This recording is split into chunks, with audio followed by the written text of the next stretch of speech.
Hello traders, right, this is about news trading, how I view the news. I'll try to remember all the points that I make over time about news trading, but this is prompted by a question on Twitter, how I trade around the news and how it affects how I trade. Sorry about the alerts. If I switch them off, I ought to say, I know it annoys people, but if I switch them off, I forget to switch them back on and stuff like that, and it affects my trading bottom line. So apologies, but that ain't going to happen. So EJ was a great example yesterday because there was European Euro news yesterday morning at 8:15, and there are two or three ways I look at news. Prior to news, they will drive price or generally push price to levels that they want to take advantage of, or they will just keep hitting levels like this. This isn't, in my opinion, this isn't anything to do with this news move here, down, but because it's a 15-minute chart, so this is hours before the news. But I always view news days as days when the big boys are looking to make huge money, and as such, I can watch the price movements with more focus, as it were, than a non-news day. Non-news days I like because if there's a move like this, then it could quite possibly just continue moving gently like that and slowly and predictably. So it doesn't make a real huge difference to the way I trade because I trade my traffic light system: 2B reversals, 1, 2, 3 reversals, 3 CRs, and all the other stuff I share on Twitter. It's all there, just use search to find it. So non-news days I expect to be fairly stable. News days I just view slightly differently because I expect them to push it to a level or gather orders. So as such, it could be the same as a non-news day, or it could be sort of like this, but on an hourly chart running up to news or whatever. Especially if you've got news at 7 p.m. our time, like FOMC or something like that. 7 p.m. Yeah, in the USA, US dollar news. So you can't look at it in a black and white way, but I categorically don't really trade the news moves per se. But having said that, the reason I picked this EJ example here was because we can clearly see what they did. They pushed it up prior to the news to a level of supply, just a 2B to the top.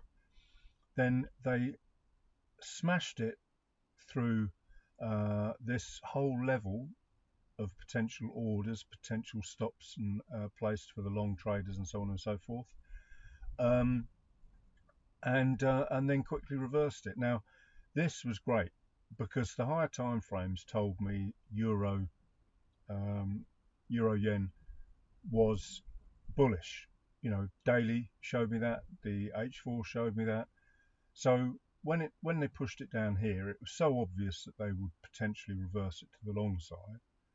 And anything else, they tend to all move together. So UJ, US dollar JPY, pound JPY, and the indices, which is why I've got all of these on my charts, and then added gold, or not added gold, but have gold as an addition because I love trading gold.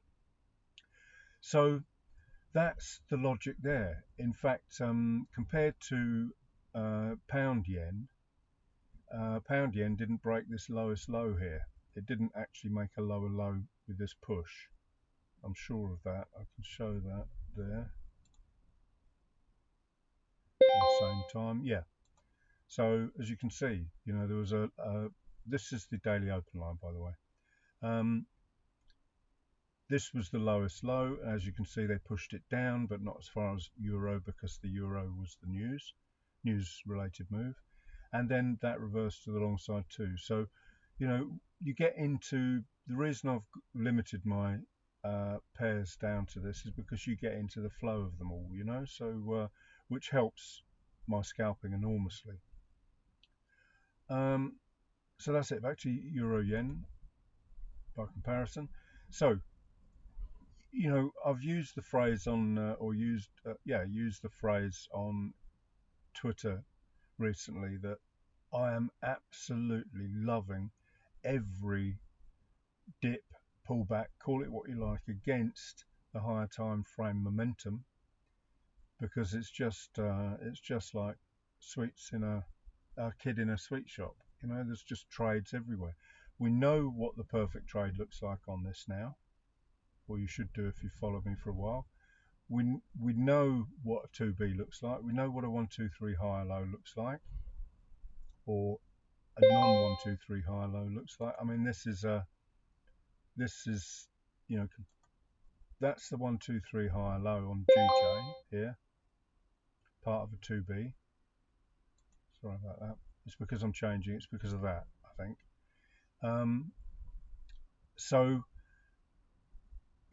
I said yesterday, really and truthfully, guys, if you follow me, get this template onto your charts and just watch for a few years. Watch and test it for a few years, and you can't fail to become profitable, in my opinion, unless there's something wrong with the way your brain works. But that's another whole story. So just a sec, I need to pause this a moment.